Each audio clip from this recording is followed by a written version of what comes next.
Kuya! Kuya!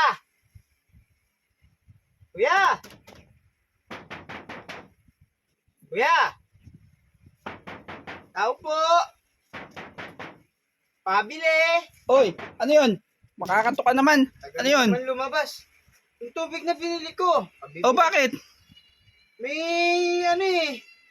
May gumagalaw eh. Ano nagalaw? Tikiti yata ito eh. Ano magkakakita-kita yan eh, bago yan? Bago. Bago nga. Bagong bili oh. Ba't meron laman? Kala mo. Bakit? Ano bang ano dyan? Meron dyan? Kiti-kiti nga. Buti nga hindi naging lamok eh. Paano magkakakita-kita yan eh, ano yan? Bago ma-deliver dito sa akin. Bago. Pero may laman. Kiti-kiti. Eh paano man sabing may ano yan? Paano ko nasabi? May video ko. Ito, sa loob ng bahay oh. Kala mo ah. Sabihin mo, pinagluloko ka lang. Ayan oh. Oh. Oh. Tignan mo. Ayan oh. Oh, Gumagalaw pa. Apat nga yan, tatlo lang nahulog sa ano eh, sa baso eh. Gumagalaw-galaw pa yan. Oh. baka hindi mo dito binili yan? Dito ko binili to. Oh, muntik ko nang mainom. Nako.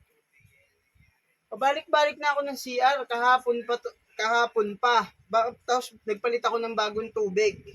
Akala ko baka sa nakain ko lang o naano ko lang. Sa tubig pala. Eh, hindi ko ano yan eh, di-deliver lang dito sa akin yan eh.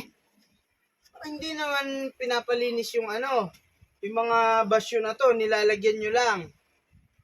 Eh, hindi ko nga ano sa nagdi-deliver yan. Mama eh, ano ko, itatanong ko. Kung, Ipapalitan mo to. eh, papalit ko ganyan din. Kung dyan nga galing yan. Hindi. Pakuha mo to dito sa ano, sa mga nagde-deliver. Kasi ikaw yung reklamo ko. Tapos hingian mo sila ng ano, ng papel kung maayos ba yung pagkaano nila. May sanitary ba sila?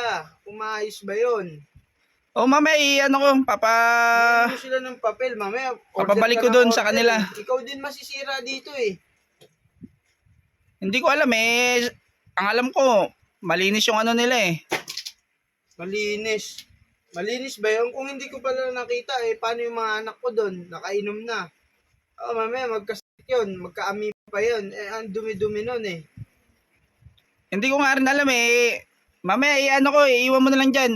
Ano mo to? Papalitan mo to. Pa-deliver mo ng bago. Sa amin. Oo, sabihan ko mamaya. At para maano yan, mapalitan. Eh, Eh, malay ko ba dyan sa ano na yan, kung nililinis nila yung basyo ng ano. Baka mamaya na-stuck na yung tubig eh.